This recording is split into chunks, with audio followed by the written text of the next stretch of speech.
Welcome to Facts TV News, where everything is true. Markable arrested for possession of cocaine and gun. Veteran dancehall artist Markable, whose given name is Dwight Everton Brown, was arrested on Tuesday after deputies in Florence County, South Carolina, pulled him over for a traffic stop and discovered 2 kilograms of cocaine in his vehicle, according to the sheriff's office.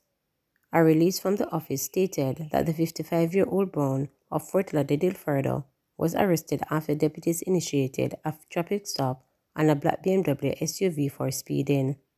Once deputies had Brown stopped, they reported had reasonable suspicion of criminal activity and asked Brown for consent to search his vehicle. During the search, the deputies discovered 2 kilograms of cocaine and a 9mm Beretta. He now faces charges of trafficking cocaine and possession of weapon during a violent crime. Brown was taken into custody and is currently being held at the Florence County Detention Center awaiting a bond hearing. The DJ Markable was a huge star in the 1990s. He recently enjoyed a surge of popularity on his flex hit which sampled by American singer-actress Janelle Monáe in his latest single Lipstick Lover.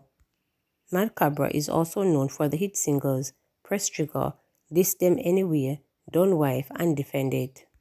Jamaican athlete Nathan Reed dies in car crash in US.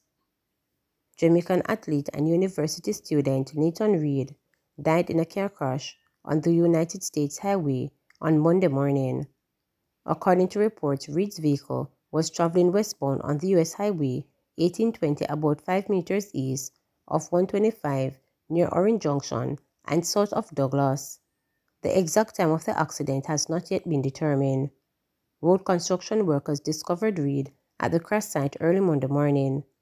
While there are limited details relating to the accident at the time, the incident appeared to have been a single-car accident, the university stated. He would have been entering his senior season at the university in the fall of 2023.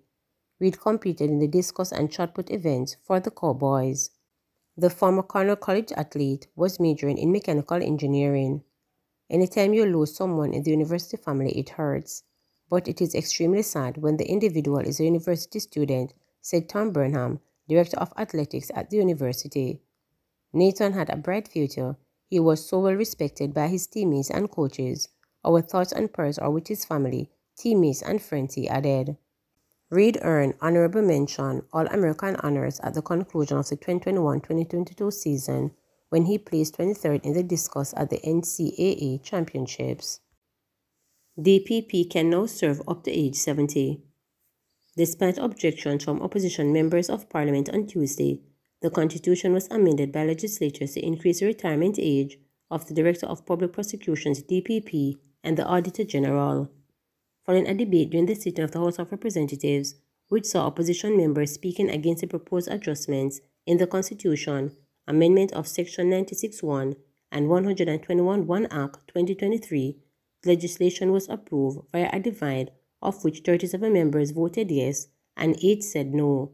Prior Minister of Justice Delroy Chuck, in piloting the bill, explained that the Constitution of Jamaica establishes a retirement age of 60 for the position of the Auditor General and the DPP via Section 96(1) and 121(1) respectively.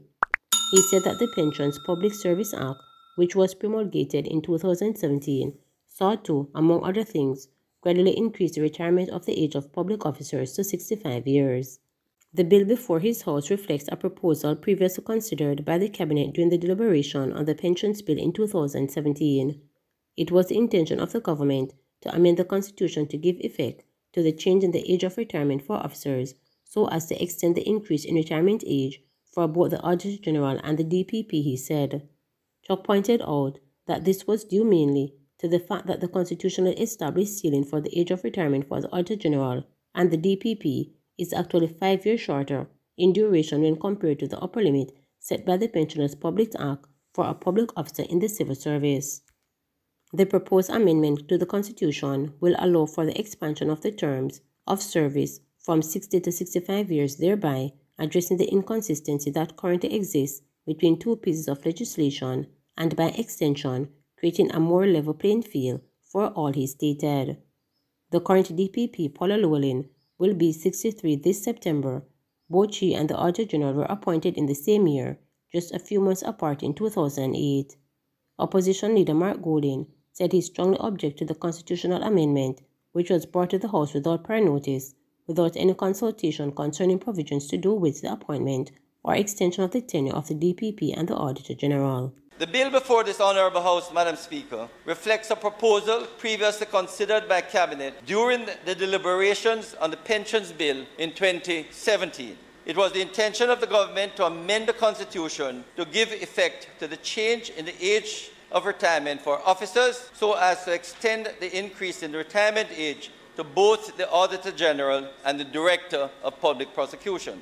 Madam Speaker, as is evident, this was due mainly to the fact that the constitutionally established ceiling for the age of retirement for the Auditor General and the Director of Public Prosecutions is actually 5 years shorter in duration when compared to the upper limit set in the Pensions Public Service Act for public officer in the civil service. Madam Speaker, the proposed amendment to the Constitution will allow for the expansion of the term of service from 60 to 65 years, thereby addressing the inconsistency that currently exists between the two pieces of legislation and, by extension, creating a more level playing field for all.